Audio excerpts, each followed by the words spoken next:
Hi everybody, I'm Amy from the Cauldron. A couple of weeks ago I defrosted my freezer and I saved that frost to do some ice dyeing. Well, there was rather a lot of frost in my freezer. This is quite a big pot, so I saved everything that I didn't use and I'm going to have another go at ice dyeing. Okay, I'm going to start off with this, which is 20 grams of cotton, 100% cotton yarn. That is going to go underneath to catch any extra dye, and on top I've got 10 grams of that same cotton, 10 grams of 68% cotton, 32% jute, 10 grams of 70% cotton, 23% silk, and I've got 5 meters of 100% cotton floss that is used for sewing and cross stitching. Now I need to transfer this ice on top of here. Wish me luck. Oh, that's worked quite well actually. Yeah, there are bits of food and stuff in here, but that's not going to be a problem. I can just wash that out at the end. Oh, a little bit of broccoli, don't want that.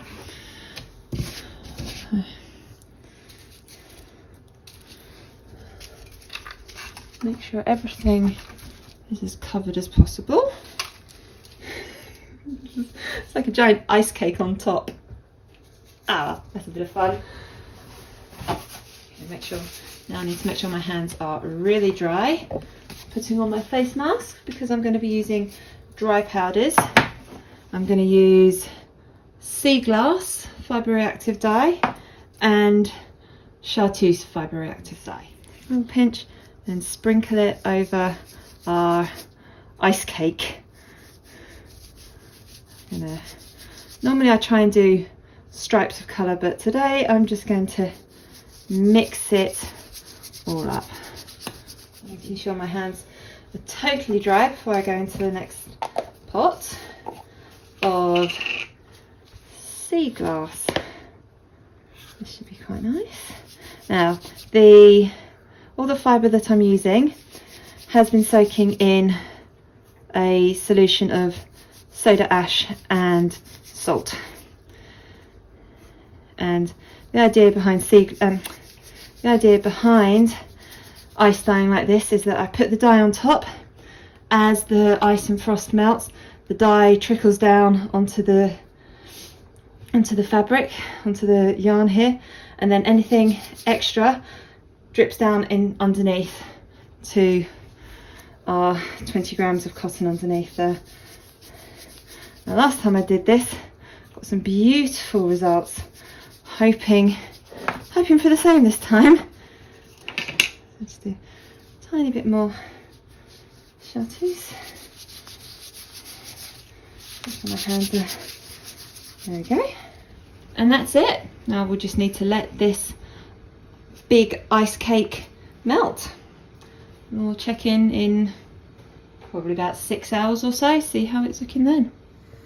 It's been about 6 hours and you can see quite a lot has melted. Still quite a bit to go. Yes, there is quite a lot of muck and food on that. That will wash off, I promise. And if we look down here, yeah, we can see our extra skein is picking up some of that dye. It's beautiful green that it's become. Here we are approximately 24 hours later and everything is melted.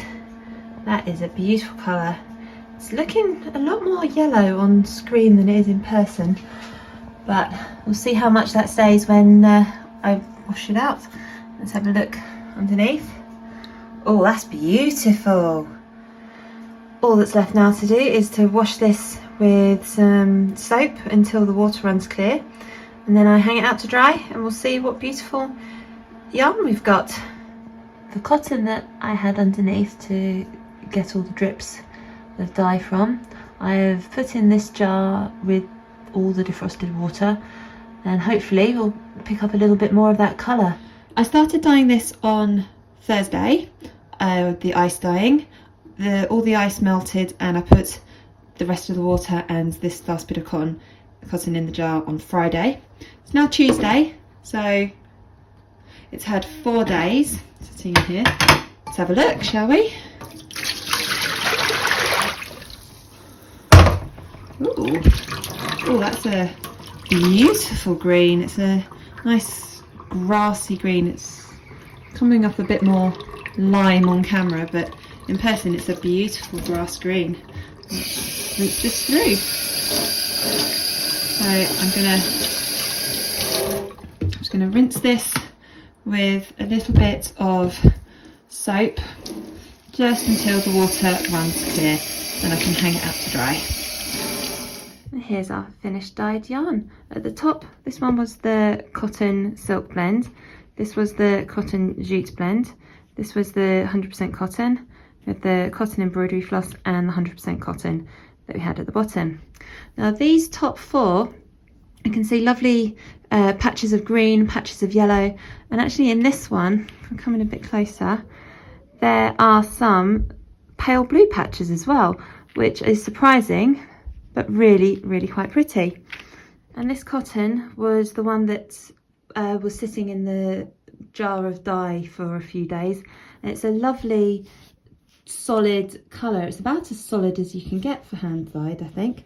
It's a nice grassy green, which I'm really, really happy with. And with some of these, there is still some pale and white patches on, which I think is great, but also there's some sort of darker patches here. You can see some dark patches of yellow, and I wonder if that's the maybe that's the jute that's absorbed more dye than the cotton. So if you can see, it's a little sort of a barber pole effect almost, and I think that could be the jute has absorbed more dye than the cotton, or possibly the other way around, I'm not sure. Let's have a look at this one. This, yeah, see, this is the cotton and silk, and I'm wondering if maybe it's the silk here that's absorbed more dye than the cotton, because again it's a barber pole effect, which I think looks amazing. Really, really happy with how all of this has turned out. Thank you so much for watching this video. I really hope you enjoyed it. Please click like and subscribe to my YouTube channel. I aim to produce a new dyeing tutorial every Monday. I like to experiment with different dyes, fibre types, techniques, etc. So every video there will be something different. Thank you so much for watching.